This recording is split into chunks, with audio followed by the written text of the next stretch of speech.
네, 오늘 출애굽기 5장입니다. 5장 1절에서 21절까지입니다. 출애굽기 5장 1절에서 21절. 본문이 조금 길지만 우리 함께 한 목소리로 1절부터 21절까지 함께 읽도록 하겠습니다. 시작. 그 후에 모세와 아론이 바로에게 가서 이르되 이스라엘의 하나님 여호와께서 이렇게 말씀하시기를 내 백성을 보내라. 그러면 그들이 광야에서 내 앞에 절기를 지킬 것이니라 하셨나이다. 바로가 이르되 여호와가 누구이기에 내가 그의 목소리를 듣고 이스라엘을 보내겠느냐? 나는 여호와를 알지 못하니 보내지 아니하리라. 그들이 이르되 히브리인의 하나님이 우리에게 나타나셨은즉 우리가 광야로 사흘 길쯤 가서 우리 하나님 여호와께 제사를 드리려 하오니 가도록 허락하소서. 여호와께서 전염병이나 칼로 우리를 치실까 두려워하나이다. 애굽 왕이 그들에게 이르되 모세와 아론아 너희가 어찌하여 백성의 노역을 쉬게 하려느냐? 가서 너희의 노역이나 하라. 바로가 또 이르되 이제 이 땅에 백성이 많아졌거늘 너희가 그들로 노역을 쉬게 하는도다 하고 바로가 그날에 백성의 감독들과 기록원들에게 명령하여 이르되 너희는 백성에게 다시는 벽돌에 쓸 짚을 전과 같이 주지 말고 그들이 가서 스스로 짚을 줍게 하라. 또 그들이 전에 만든 벽돌 수요대로 그에게 만들게 하고 감하지 말라. 그들이 게으름으로 소리질러 이르기를 우리가 가서 우리 하나님께 제사를 드리자 하나니 그 사람들의 노동을 무겁게 함으로 수고롭게 하여 그들로 거짓말을 듣지 않게 하라. 백성의 감독들과 기록원들이 나가서 백성에게 말하여 이르되 바로가 이렇게 말하기를 내가 너희에게 짚을 주지 아니하리니 너희는 짚을 찾은 곳으로 가서 주우라. 그러나 너희 일은 조금도 감하지 아니하리라 하셨느니라. 백성이 애굽 온 땅에 흩어져 곡초 그루터기를 거두어다가 짚을 대신하니 감독들이 그들을 독촉하여 이르되 너희는 짚이 있을 때와 같이 그날의 일을 그날에 마치라 하며 바로의 감독들이 자기들이 세운 바 이스라엘 자손의 기록원들을 때리며 너희가 어찌하여 어제와 오늘에 만드는 벽들의 수효를 전과 같이 채우지 아니하였느냐 하니라. 이스라엘 자손의 기록원들이 가서 바로에게 호소하여 이르되 왕은 어찌하여 당신의 종들에게 이같이 하시나이까? 당신의 종들에게 짚을 주지 아니하고 그들이 우리에게 벽돌을 만들라 하나이다. 당신의 종들이 매를 맞사오니 이는 당신의 백성의 죄니이다. 바로가 이르되 너희가 게으르다 게으르다. 그러므로 너희가 이르기를 우리가 가서 여호와께 제사를 드리자 하는도다.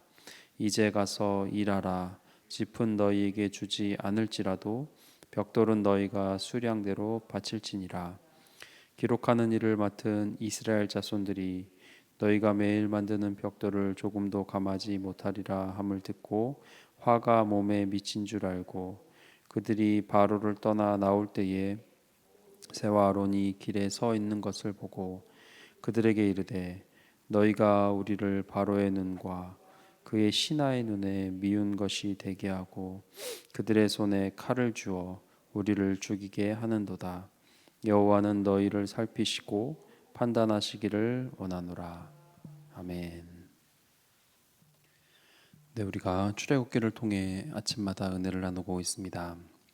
오늘 본문의 줄거리는 우리가 함께 읽은 것처럼 이제 본격적으로 모세와 아론이 바로에게 하나님의 말씀, 내 백성을 보내라는 요구를 이제 본격적으로 하고 있는 본문입니다. 그것의 시작과 같은 부분이죠. 그 요구에 대해서 바로는 거절을 하죠. 거절하며 오히려 이스라엘 백성에게 가혹한 노동을 명령하는 내용으로 오늘 본문이 구성되어 있습니다. 그래서 그 가혹한 노동으로 인해서 이 백성이 이스라엘 백성이 모세를 원망하고 있습니다. 모세가 싸워야 할 대상은 애굽이라는 대국, 그리고 바로 그 군대, 거기에 더해서 오늘 하나가 추가되죠. 뭘까요? 바로 출애굽 시키고자 하는 그 사람들이 모세가 싸워야 하는 대상으로 변해 버렸다는 겁니다. 이스라엘 백성, 구원의 대상이고 동족이지만 그들을 위해서 모세가 여기에 왔는데 그들과도 각을 세우고 그들이 오히려 설득의 대상이 되는 아이러니한 상황인 겁니다. 이러한 것을 보며 인간은 어떤 존재인지 성경은 얘기하고 있습니다. 인간은 어떤 존재입니까?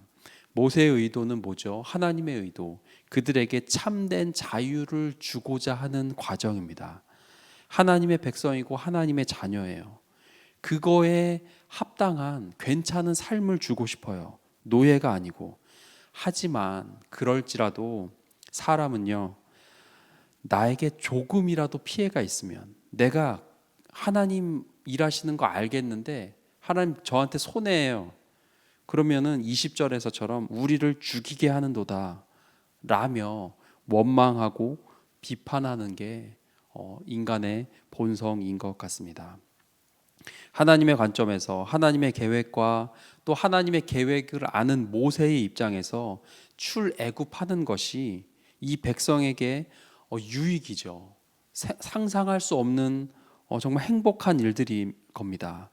그 거창한 거, 하나님이 약속하신 그 땅, 그 주신다고 했던 그것을 이제 시작하는 단계인데, 그럴지라도 내가 알아요.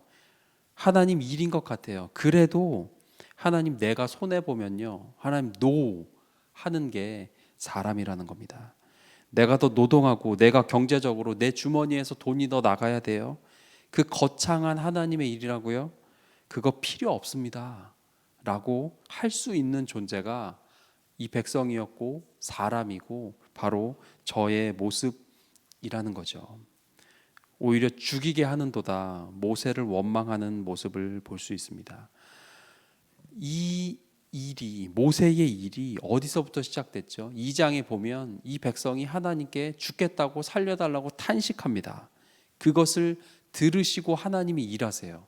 근데 그 하나님의 일이 내가 계획했던, 내가 생각했던 어떤 놀라운 존재가 떡하니 나타나서 바로를 이기고 그럴듯하게 애굽을 아주 멋지게 그냥 비행기 타고 나가듯이, 나에게 손해가 없으면 하나님 그거는 제가 좋아요. 근데 그것 때문에 내가 더 노동을 해야 되고, 그것 때문에 내가 위험에 처해야 되고, 홍해의 앞에 서야 되고, 고기를 못 먹게 되고, 좀 있으면 뭐라 그러죠? 수박과 참외를 못 먹어서 비난해요. 하나님 내가 먹던 그거 못 먹어요? 하나님 그러면요, 그거 말고 다른 방법 없을까요? 라고 하는 존재가 인간이고요, 바로 우리의 모습인 것 같습니다. 그럼에도 하나님은 어떤 분입니까? 하나님은 지금은 당장 이해할 수 없고 오히려 어려운 상황이 더 어려워지는 것처럼 보이지만, 여러분 어떻게 보면 백성들이 이해도 가죠. 안 그래도 힘든데, 안 그래도 죽겠는데 이 모세와 아론 때문에 바로의 질책, 게으르다 안 게을렀거든요. 근데 모세 때문에 게을르다는 평가를 받아요. 그래서 어떻게 보면 원망할 만 하기도 한 것 같아요. 근데 그럴지라도 믿음이라는 건 하나님의 일하심이라는 것, 성경의 하나님의 일하심들 끝까지, 끝날 때까지 끝난 게 아니라는 거죠. 지금은 손해보는 것 같고 어려운 것 같고 하나님의 말씀대로 사는 것 때문에 손가락질 당하고 바보 소리 들을지언정, 오히려 우리를 죽이게 하는 것 같은 상황에 처할지라도 그것으로 인해서, 그 어려움으로 인해서 간증이 되고 하나님의 자녀와 백성으로 살아가게 한다는 거죠. 성경의 이야기의 특징이 있습니다. 바로 한판 뒤집기 같은 통쾌함이 있다는 겁니다. 약자고요, 힘없고 빽없는 모세입니다. 이 백성입니다. 어디서 듣도 보도 못한 하나님이라고 여호와가 누구이기에 굉장히 조롱하는 투입니다. 그런데 그 조롱하는 하나님으로 인해서, 그 바로가 무시하는 그 하나님으로 인해서 하나님이 사람들을 통해서 일하시고 승리하는 것, 통쾌한 한판 뒤집기가 있는 것이 성경 이야기의 특징입니다. 이와 같은 하나님의 일하심을 우리는 다 알잖아요. 이제 출애굽 될 걸, 그 다음에 왕들이 이어지는 것까지 알잖아요. 이 스토리를 처음부터 끝까지 알고 있는 우리에게 있어 우리가 이것을 통해 교훈 삼을 수 있는, 삶에 가장 단순하고 빠르게 적용할 수 있는 교훈은 무엇일까요?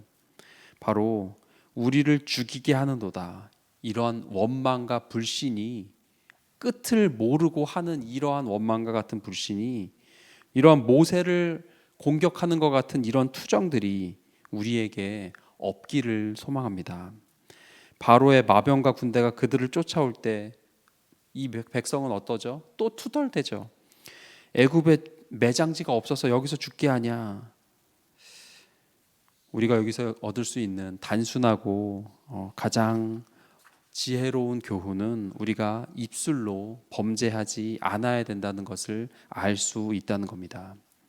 기다리는 것, 때론 그것이 가장 성숙한 믿음의 모습, 순종의 삶일 수 있습니다.